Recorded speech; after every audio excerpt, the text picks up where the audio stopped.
Welcome to the Porn Reboot podcast, where you get practical tips to gaining control over your porn or sex addiction. We help ambitious men end their out-of-control sexual behavior with pornography, sex, and masturbation so that you can maximize your life, perform at your potential, and remain in control in the driver's seat, which is where you have to be in order to gain or maintain the success you want in life. I'm your host, J.K. Amazy, certified sex and porn addiction recovery coach. Welcome to the episode. Brothers, anyone can talk the talk, but not everyone can walk the walk. And that's why here at Porn Reboot, where we do walk the walk, I'll be sharing every few episodes some snippets of success stories and testimonials from brothers who are in our implementation intensive and in our free groups. And they're going to be sharing some of the results they've been getting so that this can further inspire you to take action on all the different tips and techniques that you learn while listening to the Porn Reboot podcast. Enjoy. What is going on, Reboot team? Chris here with yet another testimonial with somebody who is fairly new in our program by the time we're recording this, but is absolutely crushing it as far as his implementation goes. We're going to get to know his story, where he's coming from, and ultimately where he's at now with his time in our exclusive implementation program. I'm here with the big homie, Frank. How you doing today, sir? I'm doing well. How about you? I'm doing good, man. Like I said before we started running around, it's been a week, man, but I'm glad that we have got the time to check in. Let's dive into the very, very beginning. Before we dive into where you're at now in your reboot progress and like how you're feeling and everything, let's start from the very beginning of your story. How did you first discover the reboot program? So I first discovered the reboot program from my priest, actually. He, I went to him and I talked to him about my, ongoing problem with pornography and other things, of course, too. But he recommended, a couple of things to me, or really just two things. And this was the main thing, the reboot program. So, I took it, and actually it was funny. I took about a week to actually go back and I will say, look at everything. But, as soon as I got onto it, I filled out the application, or whatever you want to say, the survey. Actually, that survey is a better word for it. At first, I was kind of like, oh man, then it was having me have the meeting with the GT and everything, and I was kind of like, oh man, am I gonna actually do this, or am I just gonna back out of it? But I was like, let's give it a try, because my priest had recommended it to me, so and I knew I wanted to do something different than what I had been doing, because obviously whatever it was I had been doing before was not working. So yeah. I kind of took it from there, and that's how I got involved. There you go. I'm curious, what had your journey looked like up until that moment where you joined the program? Like you said, you had tried some things before out of curiosity. Like, what did that include? Really? Yeah. I mean, I say trying things. I mean, maybe reading some articles online, using willpower was really the main thing. Just simply telling myself, just don't, continue with this behavior. Right. I didn't really know of any specific way, other than maybe, wasn't even really serious about blocking it. It was just simply don't do it. And if something comes up and you get an urge or something, you just don't do it, which would work at some times. I can't say that doesn't work entirely. There were times where I would go decent periods of time without, diving into that behavior again. But then I would ride back around, and it would just be a couple of days of just, the same. And right before I talked to my priest about this whole thing, I kind of was in a slump where it was just realizing that that's just not working, like I said before. So. Well, shout out to your priest for, letting you know that we exist. And I'm curious, what was the moment like? So you speak with your priest and you're taking a look at your behaviors, like something's not working here. Before you had that meeting with GT, or around that time even, what was the moment like right before you said, you know what, let's do this for real. Let's really dive into this program. What finally pushed you over the edge, if you will? Yeah, I think it was actually one of JK's videos that the GT had me watch, if that's what you're looking for. Yeah, because the reason I say that specifically is because I watched one of the videos. I think it was the video where he talks a lot about the different levels, what level are you at? And as much as, that's okay, I'm evaluating myself. What really got me was, I don't remember specifically what it was, but it basically, he was mentioning, he was just talking, relaying some vocabulary and some things that people like me and us all say to ourselves. Problematic things, of course, that are kind of a byproduct of this, addiction, this behavior. And I was like, wow, these are some things that, because it wasn't any one thing. It was a handful of things where I was like, wow, this is something that even in other groups that I had been in that where we like talked about this subject material, pornography and masturbation and whatnot, no one, including myself, had shared that specific line, but that was something that I had been feeling. So like when I heard when I heard those phrases or those, that sentence or, the feeling was expressed in words, I was just like, nah, this is it. Because like if he's already hitting on this just from this video, then like clearly, like they all know what they're doing, and their experience. So I'm gonna put my trust in, or at least, I mean, start to. And of course, it's been an ongoing process as I've gotten deeper into the program. But yeah, I mean, it was when I heard this, I think it was something like one of the things was, now that's coming back to me, was that a certain level of being consumed by this behavior, you start to feel like you can constantly upgrade your partner. So I'm in a committed relationship. I've been with my girlfriend for a little over 5 years now. But full disclosure, as I've had that feeling where you're like this irrational thought where you're always, and it would never end. You're with someone and then you're like, oh well, I can constantly upgrade. And that's feeling like you need to be compulsive and be attached to someone else who you think is more attractive or whatever else.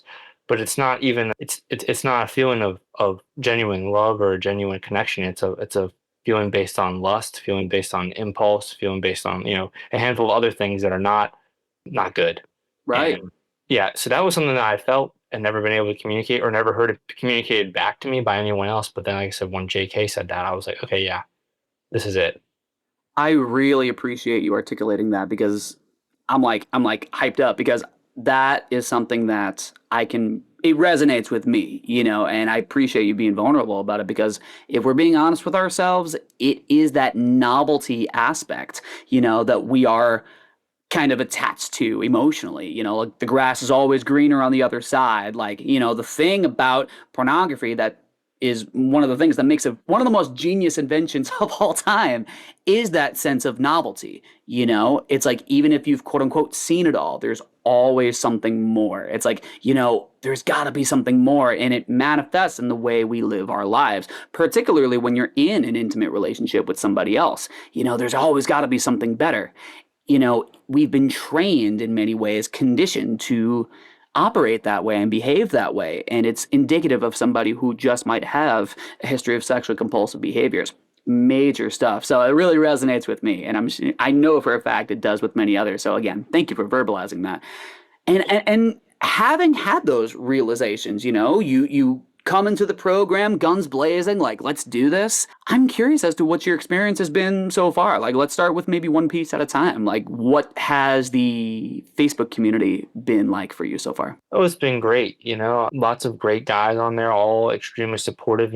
I wasn't expecting anything less, but when you're interacting with people, some people might rub you the wrong way, or you just might not get along, and that's okay. But like, I mean, every single guy has offered his support, his, when they leave a comment on my posts, it's genuine. They took the time to read it and not just read it and be like, oh yeah, great man, or whatever. It's they read it, they understood it, and they like provide like either it's advice or like, hey man, did you try this? Or, and it's not even advice in like oh, you need to do this. Like, this is the way. It's like, hey man, like, if it's a good, advice on the good things, but also advice on like, hey, maybe I'm reaching out for something and they say, hey, try this, or have you considered this? Or helping me get curious about things. Yeah. And then, so yeah, and then that. And then of course I have my accountability partner, and we've been working well together. And then, same with on like when we have group coaching sessions, all the guys on there, just even if I don't have a question to ask, usually I get on there and I'm constantly surprised about like the questions that people ask. Cause again, it's just more of like,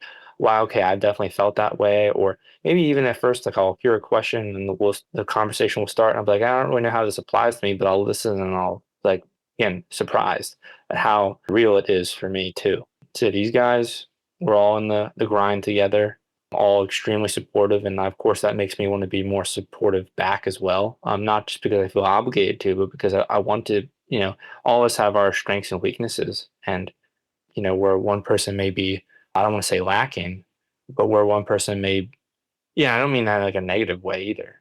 Where one person may be looking for one thing, I may have something to share, and vice versa. Yeah, we're trading notes. We're iron sharpening iron, as it were. And even if we slip or even if we deviate, like you said, it's just like, hey, have you tried this? Have you considered that? It's all solutions oriented, and that was one of the big things that I realized. When I joined the program for the first time. I mean, hello, we're all calling each other a word that I think is really important and holds a lot of power, and the word's brother. And it's not just trying to be like brother. But like on it, like Yeah, we yeah, we get it. You know what I'm saying? yeah. It's when it comes to things like pornography or sex or masturbation, I joke with everybody who joins the program for the first time. It's not exactly dinner table conversation. Especially when you've been perhaps used to kind of like keeping conversations like that under wraps, sweeping stuff under the rug, and maybe feeling unsafe straight up just to bring up certain topics or feelings or whatever. I get it. But to find a community that actually gets it, but not just in the sense of like, yeah, man, sometimes I, spend too much time online as well. It's like we're all actively trying to do something about it. It's like maybe we're all trying to like get off at a different destination, but we're all traveling on the same highway. So I think that's really cool. And I'm curious, you had alluded to the coaching calls. Any coaching call you want to shout out that maybe you've gotten some value from? Oh yeah, I mean, funny enough, I'll just saying this just because recently it's the ones I've had time for, so I've put a lot of my energy into it. Is definitely the hot seat call with Orestes, and then the trauma call with Dr. Eastman. Both are, I've made them my weekly routines. Like I usually am off and have time on those days, and if I can help it, I try to plan my days around those calls when they're up. Like I said, both calls, both people have their areas of expertise, and they do it very well. Topics that I would never have thought to discuss, or new things to consider. Whether that's with Dr. Eastman, the validate, feel, and I'm blanking on the third aspect of that right now. She Name validate. Okay, yes. Name, validate, feel. That one. Yeah, wasn't even the right order, but we were getting there. And then of course, like for yesterday, just for example, with Orestes, sometimes you have the hot seat, and I've been in the hot seat, and that was great. I see why they call it the hot seat now. But also yesterday we did a group like meditation thing. And I've done meditation before, funny enough, when I was in college, like, we had a whole psychology class where we would always start by meditating. But I always enjoyed that. And I don't know why I never really thought about it afterwards, but he has actually, encouraged me, not just this is just something I wanted to touch on was, I try to take some time every day for just some mindfulness, like I play it on my computer, but, shut the phone off, try not to think of anything else and just, take the time for that. So good, man. I'm really, really happy about that. I'm curious as to, what have been some of the tools that you've picked up through your time in the program so far? So, the main thing, I got well, it says rubber band, but I got my hair tie here on my wrist. Nice. It's been really reliable. That's helping me just get started to just simply notice my behavior. Of course, I was mindful of my big issue that I had, but I mean, little things like, just seeing people out and about, and, I work with the public, so I see a lot of people, and, of course, byproduct of this behavior is fantasy and, similar things like that. Thoughts that are not usually ones that I'm like, oh, I can't wait. I wake up and I'm like, oh, I can't wait to do that today. And things that, sometimes it's easier to notice, but other times it's not. And that, snapping that when I think of those things, I mean, I don't even do it that much anymore, I found, but I'm constantly aware of that when it occurs. So like I'm, able to do that. Another thing, of course, is my feelings exercise, which kind of, and I'll get into this a little bit too. So my feelings exercise, of course, I've incorporated that in my morning routine. I make sure it's like the first thing I pretty much do when I wake up. I set my alarm across the room and I wake up and I go right to my journal and I take some time to sit with myself, of course, but I realize how I'm feeling. And that's, may seem small, and some days, of course, I wake up and I'm just like, oh, I feel tired. But like it's great because, looking back in my life, of course, it's hard for me to really recall the time when I didn't have this issue, when I didn't have this connection with pornography because it's just been for so long. And of course, I've felt feeling, I've been happy, I've been sad. Like I can look back at my time of my life and I can look at times when I definitely know that I've been those feelings and I felt them. But like to just say, like, I really felt them now more recently, like to really sit back when I'm frustrated, when I'm truly happy, when I'm truly sad, when I'm angry, or sometimes like today I was going through a period at work where I just sat down and just really was trying to pinpoint where I was feeling because I felt like it was a lot of things all at once. Mm. But to really feel them, to just sit with them and not run to my method of medication, my compulsive sexual behavior, um, Yeah.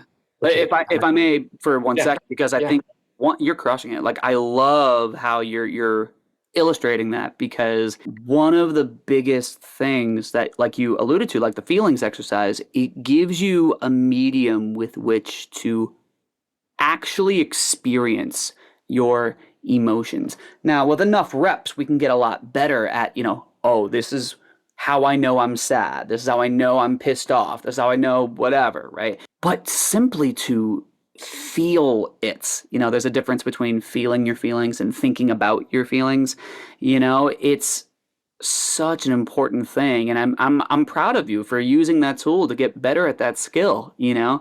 because absolutely. And it's one of those major things. And honestly, within my experience of obviously coming from this world of behaviors myself, but talking to guys all day, like that come from this world too, that's one of the, is they can nail that or make that a solid intention in the first part of their reboot, they have such higher of a chance of not just getting rid of an unhealthy behavior, but living the kind of life that they want to, where they can experience whatever state they're in without being overwhelmed by it, without being overcome and ultimately consumed by it. You can separate yourself from it to the point where you're kind of enlightened in a way.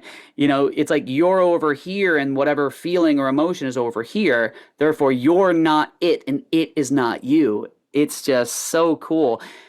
And I'm curious, based on what you're sharing, because I think it's really important, if you were to have the opportunity to maybe speak to somebody who hasn't gotten there yet, maybe someone who is just in their own addictive patterns and cycles, just struggling in silence in the way you and I know about very well, just not really knowing where to turn, what to do. Having experienced what you have so far and what you've learned so far, what might you share with a person like that? Yeah, and I can actually, of course, I'm not going to get specifics with that, but I've definitely talked to a couple of people who I know, just people I know and people who I would definitely consider friends. I've talked to them. I've come to them to maybe share this, or maybe it was kind of coincidental where it was like they were just about to tell me the same thing. Yeah. Of course, I've tried to relay the best I could. I try to when I try to learn things. Funny enough, when my priest first told me about you all, he told me to take what I learn and to learn to the point where I can teach it to others. Of course, I know that that's my main job is to focus on myself for now, but I do like to try and relay what I can because I know it's helpful. So yeah, I mean, I try to just share my experience. I mean, maybe of course, if there's like the exercise and stuff, I might say, oh, here's I do this, but it's not like oh, here's how you need to like, here's what I'm not going to be authoritative about it. I don't really share my experience. I'll share what's helped me. And then of course I do mention the program just because I'm like, hey, I mean, that's just a matter of fact. This is what I'm doing. This is where I learned it. This is what I've learned from them. And that's what I usually that's what I have shared so far with a couple people. That's beautiful, man. That's really, really cool.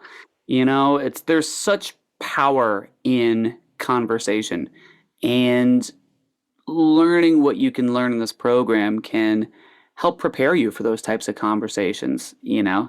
Have you choose relationship instead of isolation. I think it's really, really pure, and I think it's really, really awesome. And I'm so glad that you're taking steps in that direction, man. It's really, really inspiring. And that's why I wanted to hop on a call with you because I see you in the group and I see you sharing and I see you attentive in the coaching calls and you're doing the thing, man. And you're only scratching the surface. So sincerely, I'm really proud of what I see so far. Thanks, man. I'm blessed for sure. Before I let you go, man, because again, if this makes it to the YouTube channel or the podcast, odds are pretty darn high that if someone comes across our conversation today, they probably have some sort of history when it comes to, sexually compulsive behavior. Yeah, any parting words, anything else to say that we haven't touched on yet?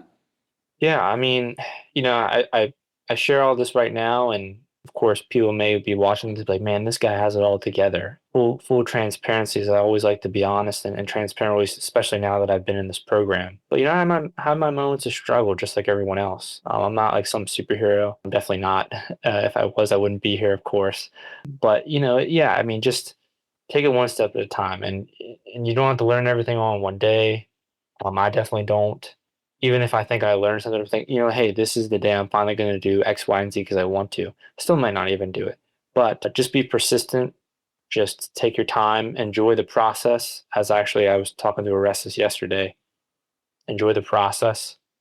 Whether that's, 3 days, 3 months from now, and you finally get around to doing it, it's getting done because you want to do it. Like you said, wanting to do it. That's the big thing. There it is, man. And suppose a follow-up question, would you then in turn recommend this program?